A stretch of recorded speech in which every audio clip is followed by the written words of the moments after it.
Hello teachers, welcome back to let's do chemistry channel. तो teachers, आपको जैसा कि थंबनेल देख के पता चल गया होगा कि आज हम किस पे बात करने वाले हैं। तो आज हम बात करने वाले हैं अटल उत्कृष्ट विद्यालय के सिलेबस पे।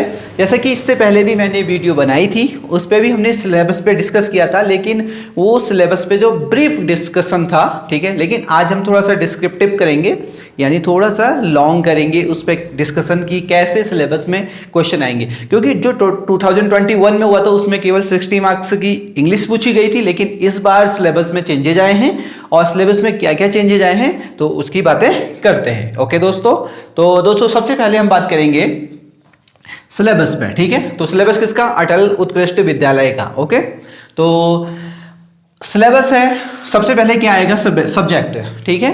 तो सब्जेक्ट आपका जो भी होगा, यानी LT ग्रेड में होंगे या आप लेक्चरर होंगे, तो जो भी आपका सब्जेक्ट होगा, chemistry, physics, geography, okay, whatever, तो उसकी प्रिपरेशन आपको खुद ही करनी है। ओके, तो जो भी सिलेबस है आपका, जो भी सब्जेक्ट है उसमें आपकी कमांड अच्छी होनी चाहिए। Okay, then you have to do this portion. Okay, otherwise so next, okay, next क्या है? English language. अब है इंग्लिश लैंग्वेज, तो इसमें आपको क्या करना पड़ेगा भाई? इसमें आपको ग्रामर बहुत अच्छी करनी पड़ेगी। ग्रामर अच्छी करने के लिए भाई कुछ बुक्स खरीदनी पड़ेंगी अच्छी अच्छी ग्रामर्स की, और यूट्यूब जो अच्छा प्लेटफॉर्म है वहां से भी हम ग्रामर स्टडी कर सकते हैं। तो इंग्लिश लैंग्वेज में क्या क्या आएगा उस पर हम एक नजर डालते हैं। ओके, तो सबसे पहले प्रोवर्ब। तो प्रोवर्ब मतलब होता है कहावतें, ठीक है। प्रोवर्ब होते हैं ना, जैसे कि नाच ना आवे आंगन टेढ़ा, बट ऑल दीज आर, ये इंग्लिश में सीखने हैं आपको, ठीक है। जैसे कि every cloud has a silver lines, okay, silver lining, ये सब जो प्रोवर्ब है ना, प्रोवर्ब मतलब हो गया कहावतें। तो पेपर में कहावतें भी बहुत आ रही है इंग्लिश में। अब हमें तो, क्योंकि ये जो पेपर आएगा ना वो पूरा इंग्लिश में आएगा, कीप इन माइंड। तो हमें सारी चीजें जो भी सीखनी है वो इंग्लिश में सीखनी है। तो पहला नंबर है प्रोवर्ब का। तो आप एक रजिस्टर बनाइए, उसमें क्या करिए? प्रोवर्ब लिखिए बहुत सारे, यूट्यूब से या कहीं से भी, कोई बुक्स भी आपके पास है तो वहां से भी, ठीक है। तो सबसे पहले पोर्शन है प्रोवर्ब का। उसके बाद है एरर स्पॉटिंग।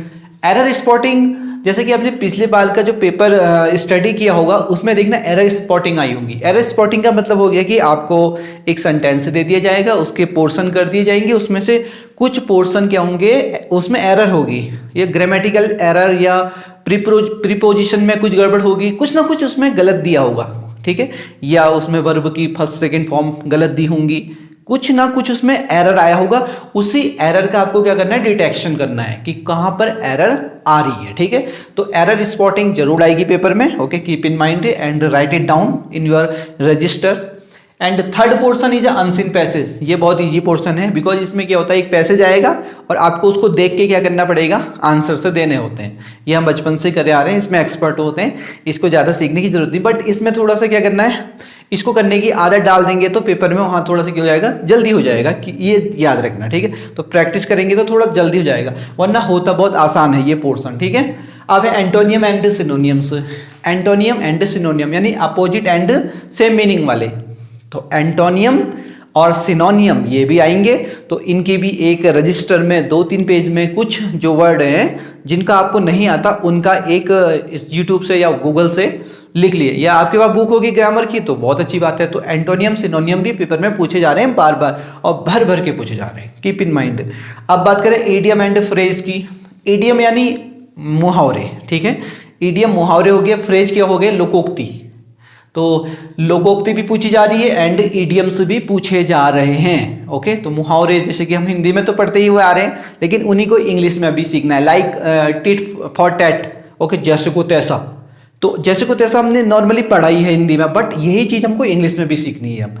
ओके, तो ईडियम्स एंड फ्रेज जरूर आएंगे, यानी मुहावरे और लोकोक्ति in English, keep in mind. Tense, ये तो बचपन से सीखते आ रहे हैं लेकिन भूल गए होंगे हम। ओके, लेकिन अगर आप नहीं भूलें तो अच्छी बात है, लेकिन रिवीजन जरूर कर लीजिएगा टेंस का। टोटल टेंस कितने होते हैं? 3 होते हैं, उनके भी 4 टाइप होते हैं, तो 4 3 12। तो 12 पूरे टेंसेस आपको सीखने हैं, यानी present continuous, present indefinite, present continuous, present perfect continuous tense. ये 1 के 4 हो गए, वैसे ही पास्ट के भी होंगे और वैसे ही फ्यूचर के भी होंगे। ओके, तो टेंस भी पेपर में पूछे जा रहे हैं, ठीक है। अब आई प्रीपोजिशन। प्रीपोजिशन, तो प्रीपोजिशन यानी पोजीशन से पहले जो लगाई जाती है, जैसे at, on, in, of, the, ये सब जो प्रीपोजिशंस होती हैं तो इनको भी स्टडी करना है। कुछ होती हैं फिक्स्ड प्रीपोजिशन, कुछ होती हैं चेंज होती रहती हैं, तो कुछ फिक्स्ड भी होती हैं, तो वही प्रीपोजिशन हमको स्टडी करना है। ओके, तो प्रीपोजिशन भी आ रही है पेपर में। अब हम लास्ट में देखो इंग्लिश के one word substitution. One word substitution यानी जैसे कि एक लाइन होगी, जैसे जो रात में चलता हो, रात्रि चर, लाइक। ओके, बस यही चीज़ अब हमें किस में सीखनी है, इंग्लिश में सीखनी है। ओके, तो वन वर्ड सब्स्टिट्यूशन भी पेपर में भर भर के आ रहे हैं, तो कीप इन माइंड, ये आपको स्टडी करने हैं। तो इनको हमने हिंदी में तो सीखे, बट इन्हीं को इंग्लिश में लिखना है। ओके, और आप इनको एक रजिस्टर में लिखते रहेंगे ना, तो वर्ड सब्स्टिट्यूशन आपके बहुत अच्छे हो जाएंगे। And but you have to practice on these topic. Okay, अब बात करें टीचिंग टेक्निक की। ओके, तो पहला हमारा सब्जेक्ट था, दूसरा था इंग्लिश लैंग्वेज, और तीसरा क्या हो गया, टीचिंग टेक्निक या टीचिंग मेथड। ओके, तो टीचिंग मेथड बहुत सारी हैं, बट यहाँ में मैंने कुछ सेलेक्टेड लिखी हुई हैं। ओके, अगर आप कमेंट करके ये बताएंगे कि और भी टीचिंग टेक्निक यहाँ मैं एक्सप्लेन करूँ, ओके, डिस्कस करें हम आप और मिलके, तो प्लीज़ कमेंट जरूर कीजिएगा कि सर और टीचिंग मेथड्स के बारे में भी बताइए। ओके, तो सबसे पहले जैसे कि नॉर्मली हमने हिंदी में पढ़े होते हैं टीचिंग मेथड्स, ओके, लेकिन अब ये इंग्लिश में पढ़ने, क्योंकि पेपर में इंग्लिश में आएंगे। तो इंडक्टिव मेथड होती है, फिर deductive, project method, okay, brainstorming method, okay, और ये हो गया ग्रुप टीचिंग। तो एक मुझे क्वेश्चन भी याद आ रहा है कि ग्रुप टीचिंग में क्वेश्चन भी आया था कि जो ग्रुप टीचिंग में ना, ग्रुप किसका होता है, स्टूडेंट का या टीचर का। तो कीप इन माइंड, जब मैंने एलटी का पेपर दिया था तब मैंने स्टडी किया था, तो वहाँ देखा था मैंने। तो ग्रुप टीचिंग में जो ग्रुप होता है वो टीचर का ग्रुप बनाया जाता है। ऐसे क्वेश्चन वहाँ किए जाएंगे, और फिर पूछा जाएगा कि इंडक्टिव मेथड किसने खोजी थी, ओके, किसने इनिशिएट की थी। ओके, वैसे डिडक्टिव मेथड किसने, प्रोजेक्ट मेथड कौन लाया था।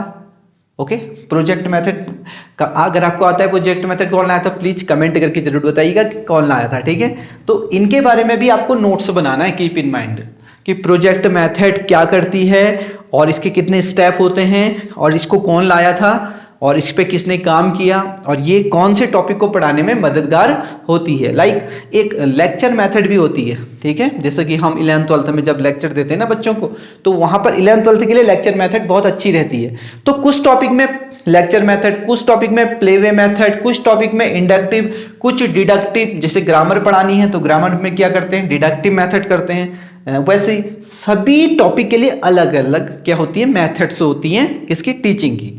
तो यहीं से क्वेश्चन पूछा जाएगा। तो इसलिए आपको जितने भी हो सके, जितनी भी आपको मिल सके मेथड्स का नोट्स जरूर लीजिएगा। ओके, और कमेंट करके जरूर बताना कि सर आप भी एक टीचिंग मेथड पे, जो सारी टीचिंग मेथड्स हैं ना, उन पे एक वीडियो जरूर बताइए। अगर आपका कमेंट आएगा तो मैं जरूर इस पे काम करूंगा और एक नई वीडियो उस पे लाऊंगा, सिर्फ किस पे, टीचिंग मेथड्स पे। तो जितनी भी टीचिंग मेथड्स होंगी ना, उतनी मैं यहाँ पर उस वीडियो में लेके आऊंगा। और किसने वो एस्टैब्लिश की थी और उसमें स्टूडेंट के लिए कौन सा टॉपिक स्टडी किया जाता है और कौन सी क्लास के लिए वो अच्छी मेथड है, क्योंकि हर क्लास के लिए ना हर मेथड नहीं सुटेबल होती है। डिफरेंट मेथड यूज करनी पड़ती है क्लास में, और टॉपिक पे भी डिपेंड करता है कि कौन से टॉपिक को कौन सी मेथड से पढ़ाया जाए। तो ऐसे ही क्वेश्चन वहां कोरिलेट करेंगे, ठीक है, एग्जाम में। तो keep in mind all these methods. Okay, तो टीचिंग मेथड से ये रही हमारी। उसके बाद हम बात करें तो जो फोर्थ पोर्शन है सिलेबस का, वो कौन सा है, अबाउट द अटल। यानी अटल जो विद्यालय हैं, अटल उत्कृष्ट विद्यालय है, उनके अबाउट भी क्वेश्चन पूछे जाएंगे कि जैसे कि वो एस्टैब्लिश कब हुए थे, एक ब्लॉक में कितने होते हैं, टोटल उत्तराखंड में कितने हैं, ये यहाँ से भी क्वेश्चन किए जा सकते हैं। उनकी जो कार्य प्रणाली है, की एक्टिविटी है, उनके बारे में भी कैसी कैसी एक्टिविटीज हैं अटल की। ओके, तो कुछ मैंने यहाँ पर इंफॉर्मेशन लिखी है। Okay, but it is not enough. Okay, ये और भी इसमें ज्यादा हमको इंफॉर्मेशन चाहिए, तो इसको भी आप लिख लेना रजिस्टर में। एक रजिस्टर बना लेना अटल विद्यालय का, ठीक है, अटल उत्कृष्ट विद्यालय का, जिसमें सारी इंफॉर्मेशन लिखते रहना अटल के बारे में, टीचिंग मेथड से, इंग्लिश लैंग्वेज। ओके, और सब्जेक्ट का तो अलग रजिस्टर बनाना ही पड़ेगा। ठीक है, और अबाउट द अटल, सबसे पहले टोटल स्कूल कितने हैं अटल वाले, हमारे उत्तराखंड में 190 हूँ। ठीक है, बिकॉज टोटल जो ब्लॉक है ना हमारे 85 ब्लॉक है, 95 ब्लॉक है, 95 ब्लॉक। कितने हैं? 95 ब्लॉक्स। तो 95 ब्लॉक हैं तो टोटल स्कूल, एक ब्लॉक में कितने स्कूल हैं? 2 स्कूल हैं, ठीक है। तो टोटल 95 टू जा क्या हो गया? 190 हो गया, ठीक है। तो टोटल जो विकास खंड है, आई मीन ब्लॉक, वो कितने हैं? 95, कीप इन माइंड। अब हम बात करें मैक्सिमम जो अटल स्कूल है ना, मैक्सिमम वो कहाँ है? पौड़ी गढ़वाल में, यानी पौड़ी में। क्यों है? बिकॉज वहां ब्लॉक बहुत ज्यादा है, ठीक है, ब्लॉक। अब यहां 30 स्कूल है तो इसका मतलब है वहां 15 क्या है? ब्लॉक्स हैं, 15 ब्लॉक हैं। तो 15 ब्लॉक की वजह से वहां कितने हैं? 30 अटल उत्कृष्ट विद्यालय हैं। ओके। ऑन अदर हैंड अगर हम बात करें मिनिमम अटल उत्कृष्ट विद्यालय की, तो वो कहां है? बागेश्वर और रुद्रप्रयाग में। बिकॉज बागेश्वर और रुद्रप्रयाग में ना जो ब्लॉक की संख्या है वो 3 है, इसलिए यहां 6 ही है। रुद्रप्रयाग में टोटल ब्लॉक कितने हैं? 3 हैं, तो इसलिए वहां टोटल उत्कृष्ट कितने हो गए? 6 हो गए। बिकॉज वी नो दैट एक ब्लॉक में कितने हैं? 2 स्कूल हैं। ओके।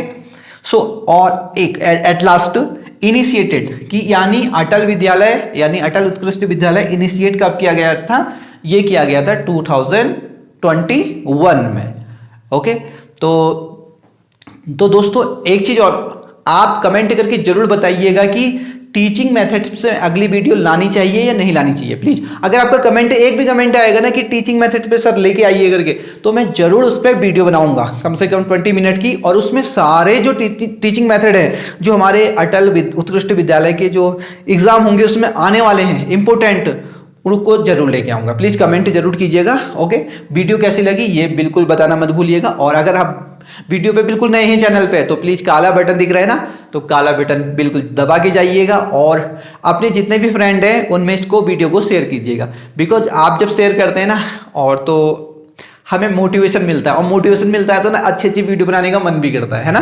तो और आप इसको सब्सक्राइब करेंगे अगर, तो अपने दोस्तों से भी करवा लेना प्लीज। ओके। क्योंकि ऐसे इंफॉर्मेटिव वीडियोस हम लाते रहते हैं। ओके। तो तब तक के लिए अपने फ्रेंड को, I mean I am also teacher. Okay. Yes. तो मुझे इजाजत दीजिए, मिलता हूँ एक नेक्स्ट वीडियो में विद टीचिंग मेथड्स। ओके।